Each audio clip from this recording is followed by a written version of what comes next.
জনাবে মুহাম্মদুর রাসূলুল্লাহ সাল্লাল্লাহু আলাইহি ওয়াসাল্লাম দুনিয়ার জমিনে তখন পর্যন্ত জিন্দা। হযরতে ওমরে ফারুক রাসূলে পাকের পিছনে ফজরের সালাত আদায় করলেন। ফজরের সালাত হযরতে ওমর বিশ্ব নবীর পিছনে আদায় করলেন। বাড়িতে গেলেন, নাস্তা করলেন, আবার নবীজির বাড়িতে আসতেছেন, পরামর্শ করবেন, কিছু কথা বলবেন। হযরত ওমরে ফারুক আসার পথে দেখেন রাস্তার মধ্যে একটা যুবক মাটির মধ্যে সেজদায় পড়ে কান্না করে। হযরত ওমর দেখেন একটা যুবক কান্না করে, তার চোখের পানিতে গাল ভিজে, দাড়ি ভিজে, মাটি পর্যন্ত ভিজে যায়। যুবক শুধু কান্না করে, কান্না করে। হযরতে ওমর তো ঠান্ডা দিলের মানুষ না, যে কারো চোখের পানি দেখলে পানি আসবে না। এই জন্য আল্লাহ বলছেন আরহামু, রাসূল পাক বলছেন আরহামু উম্মতি বি উম্মতি আবু বকর। আমার উম্মতের মধ্যে সবথেকে নরম দিল হলো আবু বকরের। ও আশাদ্দুহুম ফি আমরিল্লাহি ওমর। আর ওমর তো শক্ত দিলের মানুষ, হঠাৎ করে চোখে পানি আসে না। এই ওমরে ফারুক যখন রাস্তা দিয়ে আসতেছেন বিশ্ব নবীর বাড়িতে যাবেন, রাস্তায় দেখেন যুবক মাটির মধ্যে পড়ে কান্না করে। ওমর এসে বললেন, যুবক তুমি কান্না করো কেন? মাথা উঠাও, কি হয়েছে? তুমি কান্না করো কেন? যুবক মাথা উঠায়া বলছেন, ভাই ওমর, জিন্দেগিতে এত বড় অপরাধ করে ফেলেছি, অন্যায় করে ফেলেছি, যেই গুনাহ জিন্দেগিতে মনে হয় মাফ হবে না, এই জন্য কান্না করি। এত বড় অপরাধ করেছি, আমার মতো অপরাধী মনে হয় দুনিয়ার জমিনে আর কেউ নাই। এবার ওমর বললেন, বাইরে কি অপরাধ করেছো তুমি কি আমাকে বলতে পারবা? যুবক ডেকে ডেকে বলছেন, ভাই ওমর, আপনাকে বলে কোনো লাভ নাই, আপনি আমার কোনো কল্যাণ করতে পারবেন না, কিন্তু আপনার কাছে একটা পরামর্শ চাই, আপনার কাছ থেকে উপকার চাই। আমার বললেন, যুবক বলো কি কল্যাণ আর উপকার করতে পারি? যুবক ডেকে ডেকে বলছেন, ভাই ওমর রে, এখন পর্যন্ত দুনিয়ার জমিনে বিশ্ব নবী জিন্দা, রহমতের নবী দুনিয়ার জমিনে জিন্দা।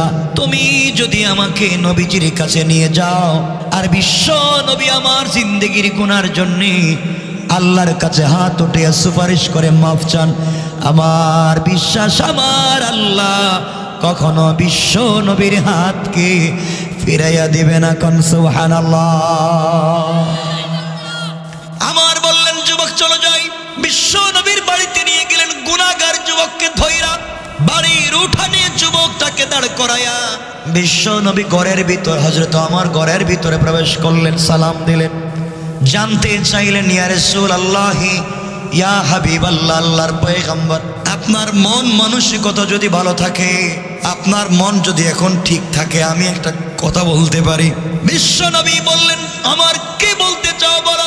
আমার ডেকে ডেকে বললেন, ইয়া রাসূলুল্লাহ, ইয়া হাবিবাল্লাহ, একটা গুনাহগার যুবক কান্না করতেছে চৌরাস্তার মোড়ে পড়া, তার চোখের পানিতে গাল ভিজে, দাড়ি ভিজে গেছে, মাটি পর্যন্ত ভিজে গিয়েছে, ও রাস্তায় কান্না করে কেন? কি করেছে? অপরাধ আমাকে বলে না, আপনার কাছে আসতে চায়, আমি আপনার কাছে নিয়ে এসেছি, আপনি তাকে জিজ্ঞাসা করেন কি অপরাধ করেছে। অপরাধী মনে করে আমার নবী তাকে ফেলে দিলেন না, বিশ্ব নবী বের হয়ে আসলেন, যুবকটাকে হাত ধরে অপরাধীকে ঘরের ভিতরে নিলেন, কাছাকাছি বসালেন, আর বললেন, যুবক বলো, তুমি এখন তোমার অপরাধের কথা বলবা ঠিকই জানি, কিন্তু রাত্র খাও নাই, সকালে নাস্তা করো নাই, কি করেছো পরে শুনবো, আমার কাছে যেহেতু এসেছো শান্ত হও, নাস্তা করো, খাবার খাও। বিশ্বনবীর আদর্শ কেমন ছিল?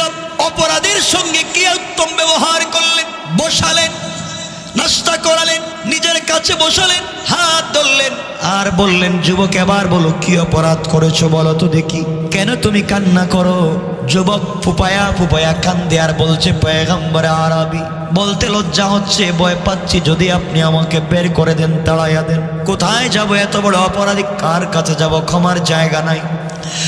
আল্লাহর পয়গম্বর বললেন, যুবক তাড়িয়ে দিব না, বলো কি অপরাধ করেছো? যুবক এবার বলছেন, পয়গম্বর আমার গুনাহ অনেক বড়, আপনাকে বললে আবার কি মনে করেন? নবীজি বললেন, যুবক রে, তোমার গুনাহ কি আল্লাহর জমিনের চাইতে বড়? যুবক বলতেছেন, পয়গম্বরে আরবি, আমার দিল আর মন বলতেছে আমার গুনাহ দুনিয়ার জমিনের চাইতে বড়। আল্লাহর পয়গম্বর বললেন, যুবক বলো তোমার গুনাহ কি আল্লাহর আসমানের চাইতে বড়। যুবক বলতেছেন পয়গম্বর, আমার মন বলতেছে আমি এত বড় অপরাধী, আমার গুনাহ আল্লাহর আসমানের চাইতে বড়। এবার নবীজি বললেন, যুবক বলো, জবাব দাও, তোমার গুনাহ আল্লাহর আসমান জমিনের চাইতেও কি বড়? যুবক ডেকে ডেকে বলছেন, ইয়া রাসূলুল্লাহ, ইয়া হাবিবাল্লাহ, আমার গুনাহ মনে হয় আসমান জমিনের চাইতেও বড়। নবীজি বললেন, যুবক বলো, তোমার গুনাহ কি আল্লাহর জাহান্নামের চাইতে বড়? যুবক বলছেন, পয়গম্বর, আমি এত বড় অপরাধী, এমন অপরাধী কি জাহান্নামে রাখবেন না? স্পেশাল জাহান্নাম বানাই আল্লাহ ওই জায়গায় দিবেন, আমার গুনাহ আরো বড়। নবীজি আশ্চর্য হয়ে গেলেন, এত বড় গুনাহ দুনিয়ার জমিনে কি? আল্লাহর পয়গম্বর বললেন, যুবক রে, তুমি বলো তোমার গুনাহ কি আল্লাহর জান্নাতের চাইতে বড়? যুবক কান্না করে বলছেন, পয়গম্বর, মন বলতেছে আমার গুনাহ আল্লাহর জান্নাতের চাইতে বড়, 8টা জান্নাতের চাইতে আমার গুনাহ বড়। এবার নবীজি বললেন, যুবক বলো তোমার গুনাহ কি আসমান জমিন জান্নাত জাহান্নামের চাইতে বড়? যুবক বলতেছেন, পয়গম্বর, সবকিছু মিলালে যত বড় হয়, আমার মন বলতেছে আমি এত বড় অপরাধী, আমার গুনাহ আরো বড়। এবার নবীজি বললেন, যুবক তুমি বলো তোমার গুনাহ কি আল্লাহর আরশে আসিমের চাইতে বড়? যুবক বলতেছেন, পয়গম্বরে আরবি, মন বলতেছে আমার গুনাহ আরো বড়। নবীজি বললেন, লৌহ কলমের চাইতেও কি তোমার গুনাহ বড়? যুবক বলতেছেন, পয়গম্বর, আমার গুনাহ তো আরো বড়। নবীজি বললেন, যুবক তুই জানিস না সিদরাতুল মুনতাহা অনেক বড়, তোর গুনাহ কি এর চাইতেও বড়? যুবক বলছেন, পয়গম্বরে আরবি আরো বড়। এবার নবীজি বললেন, যুবক বলো জান্নাত জাহান্নাম আরশ কুরসি লৌহ কলম আসমান জমিন মিলালে যত বড় হয়, তোমার গুনাহ কি আরো বড়? যুবক পায়ে ধরে বলতেছেন, পয়গম্বরে আরবি, মাফ চাই আর বলবেন না, দিল বলতেছে আমার গুনাহ তো আরো বড়। এবার নবীজি বললেন, যুবক জবাব দাও, তোমার গুনাহ কি আল্লাহর মায়া, আল্লাহর দয়া, আল্লাহর রহমতের চাইতে বড়? যুবক বলতেছেন, পয়গম্বর, আপনি কেমনে মনে করলেন আমার মতো গুনাহগারকে আল্লাহ দয়া দেখাবেন, মায়া দেখাবেন? আমার মতো গুনাহগারের প্রতি আল্লাহ রহম দেখাবেন? আমার গুনাহ তো আরো বড়। নবীজি আশ্চর্য হয়ে গেলেন, কি বলতে চাও? এত বড় গুনাহ কি দুনিয়ার জমিনে আছে? এবার নবীজি দাঁড়িয়ে গেলেন আর বললেন, শোনো, হাল আশরাকতা বিল্লাহ, তুমি আল্লাহর সঙ্গে কাউকে শরীক করেছো? কারণ আল্লাহ বলেছেন, ইন্নাহু মান ইউশরিক বিল্লাহ ফাকাদ হারামাল্লাহু আলাইহিল জান্নাহ ওয়া মাওয়াহুন নার ওয়া মা লিয-যালিমিনা মিন আনসার। আল্লাহ বলেছেন, যারা শিরিক করে তার জন্য জান্নাত হারাম, জাহান্নাম ওয়াজিব, কিয়ামতের দিনে কোনো সাহায্য করে নাই। যুবক তুমি কি আল্লাহর সঙ্গে শরীক করেছো? যুবক আল্লাহ পাকের জাতের কসম করে বলছে, পয়গম্বরে আরবি, না না, আমি তো শিরিক করি নাই। এবার নবীজি বলছেন, যুবক জবাব দাও, হাল কাতালতা নাফসা, নিশ্চয় অন্যায় ভাবে তুমি কাউকে হত্যা করেছো, অন্যায় ভাবে কাউকে মারছো? যুবক বলছেন, পয়গম্বর, না, অন্যায় ভাবে কাউকে মারিও নাই, শিরিকও করি নাই। আল্লাহর পয়গম্বর বললেন, যুবক রে, এই দুই গুনার চাইতে আরো কোনো বড় গুনাহ আছে আমার জানা নাই? এই দুই গুনার চাইতে আরো বড় গুনাহ আছে কি আমার জানা নাই? বলো তুমি কি অপরাধ করেছো? এবার যুবক বলতেছেন, পয়গম্বর, আপনি শুনেন আমি কি অপরাধ করেছি। নবীজি বললেন, যুবক রে, বলো কি অপরাধ করেছো? যুবক ডেকে ডেকে বলছেন, পয়গম্বর, আমি হলাম এই মদিনার সব থেকে বড় একজন কাফন চোরা কিশোর। সবাই বলেন কাফন চোরা। পয়গম্বর, আমি কাফন চুরি করে বাজারে বিক্রি করি, ওই টাকা দিয়ে আমার পরিবার চালাই। এবার নবীজি বললেন, যুবক রে, কাফন চুরি করে ফেলেছো তো কবিরা গুনাহ করে ফেলেছো, এত টেনশন করার কি? তওবা করো, আল্লাহ মাফ করে দিবে। যুবক বলছেন, পয়গম্বরে আরবি, না, আমার গুনাহ শুরু হয় নাই, আরো আছে। নবীজি বললেন, তাহলে বলো তোমার গুনার ফেরেশতা কি আমাকে শোনাও। যুবক বলছেন, পয়গম্বর শোনেন, গতকালকে মদিনার একজন আনসারী যুবতী মেয়ে ইন্তেকাল করেছে। ওই মেয়েটা ছিল হাফেজে কোরআন।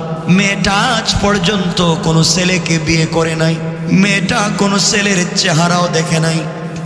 মেয়েটা সারা রাত্র তাহাজ্জুদের নামাজ পড়তো, সারাদিন রোজা রাখতো, আজ অবধি কোনো ছেলেকে বিয়ে করে নাই। এই মেয়েটার উপাধি হুরে মদিনা, মদিনার হুর, বিশ্ববিখ্যাত সুন্দরী। এই মেয়েটা গতকালকে ইন্তেকাল করেছে। পয়গম্বর আমার কাছে কেউ যদি নতুন মারা যায় তার কবরে ঢুকে নতুন কাফন চুরি করে বিক্রি করা। এই হুরে মদিনা গতকালকে ইন্তেকাল করেছে। যেই মেয়েটা হাফেজে কোরআন, যেই মেয়েটা তাহাজ্জুদওয়ালা, যেই মেয়েটা রোজাদার, পয়গম্বরে আরবি যুবতী মেয়েটা কোনো ছেলেকে স্পর্শ করে নাই, কোনো ছেলেও তাকে স্পর্শ করে নাই।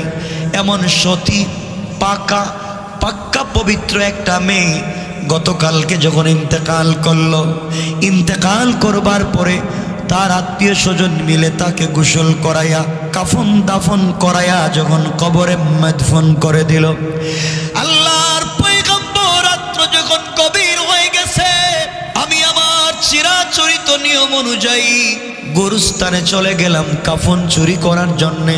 রাত্র যখন গভীর, গিয়ে আমি ওই মহিলার ওই আনসারি যুবতী মেয়ের কবর খনন করা শুরু করলাম। পয়গম্বরে আরবি কবর খনন করতে করতে কবরের ভিতরে ঢুকে গেলাম। ঢুকে আমি 5টা নতুন কাফনের কাপড় চুরি করলাম। চুরি করে যখন আমি কবর থেকে উঠে যাব বাজারে নিয়ে বিক্রি করব, কবর থেকে এখনো বের হই নাই, 5টা কাফনের কাপড় আমি হাতে নিয়েছি। এমন সময় শয়তান আমাকে বুদ্ধি দিতে লাগলো, শয়তান আমাকে ধোঁকা দিয়েছে, শয়তান আমাকে কুমন্ত্রণা দিয়েছে। শয়তান আমাকে বলেছে, যুবক আহাম্মক, ও যুবক বেওকুফ, তোমার মতো আহাম্মক যুবক দুনিয়ার জমিনে আর নাই। যুবক রে, তোর কি যৌবনের কোনো চাহিদা নাই? তুই একটা জোয়ান ছেলে, আজকে যাকে কবরের ভিতরে রেখে যাস, এই মেয়েটার উপাধি হুরে মদিনা, বিশ্ববিখ্যাত সুন্দরী মেয়ে। আজ পর্যন্ত কোনো ছেলে তাকে টাচ করে নাই, সত্যি একটা মেয়ে। তুই এই মেয়েটাকে কবরের ভিতরে রেখে যাচ্ছিস, তোর ভিতরে কি যৌবনের চাহিদা নাই? যুবক রে, যেই মেয়েটাকে একটা নজর দেখবার জন্যে মদিনার কত শিল্পপতি ছেলেরা লাইন দিয়ে দাঁড়িয়ে থাকতো, আজ তুই মেয়েটাকে একা পাইলে, পাওয়ার পরে শরীরে টাচ না করে চলে যাচ্ছিস। যুবক রে, এই মুহূর্তে কবরের ভিতরে তুই যদি এই মেয়েটার সঙ্গে জিনা করিস, নাউযুবিল্লাহ, কবরের ভিতরে যদি জিনা করিস, কেউ তোকে বাধা দিবে না, মদিনার কোনো মানুষ দেখবে না, কারণ রাত্র গভীর। এই মেয়েটার আত্মীয় স্বজন দেখবে না, কারণ সবাই ঘুমিয়ে গিয়েছে। এই মেয়েটাও বাধা দিতে পারবে না, কারণ সে মৃত। সব দিক যখন তোর পজিটিভ, এই মুহূর্তে তুই যদি জিনা করে যৌবনের চাহিদা মিটাস, বিশ্ববিখ্যাত মেয়ের সঙ্গে জিনা করতে পারলে, যুবক রে, তোর ভিতরে কি যৌবনের চাহিদা নাই? তোর হাতে লাইট আছে, আলো আছে, টর্চ আছে, লাইটে কবরের ভিতরে লাগাইয়া দেখ মেয়েটা কেমন সুন্দরী। আল্লাহর পয়গম্বর শয়তানের প্ররোচনায় পড়ে, শয়তানের কুমন্ত্রণায় পড়ে এক পর্যায়ে আমি হাতের লাইটটা কবরের ভিতরে আলো লাগাইয়া দিলাম। লাগাইয়া আমার মাথা নষ্ট হয়ে গেল। এমন বিশ্ববিখ্যাত সুন্দরী মেয়ে কি হতে পারে পৃথিবীতে? আল্লাহর পয়গম্বর শয়তানের কুমন্ত্রণায় এক পর্যায়ে এই মৃত লাশের সঙ্গে আমি জিনা করেছি। সবাই আওয়াজ করে বলেন না নাউযুবিল্লাহ, আরো আওয়াজ করে বলেন না নাউযুবিল্লাহ। আল্লাহর পয়গম্বর জিনা করলাম, যৌবনের চাহিদা মিটায়া কাফনের 5টা কাপড় নিয়ে আমি যখন কবর থেকে বের হয়ে যাব, এমন সময় শুনি আমার কানে আওয়াজ আসে, ওই মেয়েটা জিন্দা হইয়া যেন কথা বলতেছে। এই মেয়েটা আমি শুনি কথা বলে বলতেছে, যুবক, তোর ভিতরে কি কবরের ভয় নাই? তোর ভিতরে কি জাহান্নামের ভয় নাই? তুমি কি কবরে যাওয়া লাগবে না? আল্লাহর সামনে কি তোমাকে দাঁড়ানো লাগবে না। নিমক হারামের মতো তুই কেমনে আমার সঙ্গে জিনা করলে? সারা জিন্দেগি নিজের সতীত্বের হেফাজত করলাম, কোনো মানুষ আমার শরীরে টাচ করে নাই, পুত পবিত্র হয়ে কবরে আসলাম। ইচ্ছা ছিল কিয়ামতের দিন পবিত্র হিসাবে আল্লাহর সামনে দাঁড়াবো। যুবক, তুই আমার সঙ্গে জিনা করে আমাকে অপবিত্র বানাইয়া দিলে। ও যুবক, তোর ভিতরে কি আল্লাহর ভয় নাই? কবরের আযাবের ভয় নাই? কেমনে অপরাধ করলি? কেমনে জাহান্নাম থেকে নিজেকে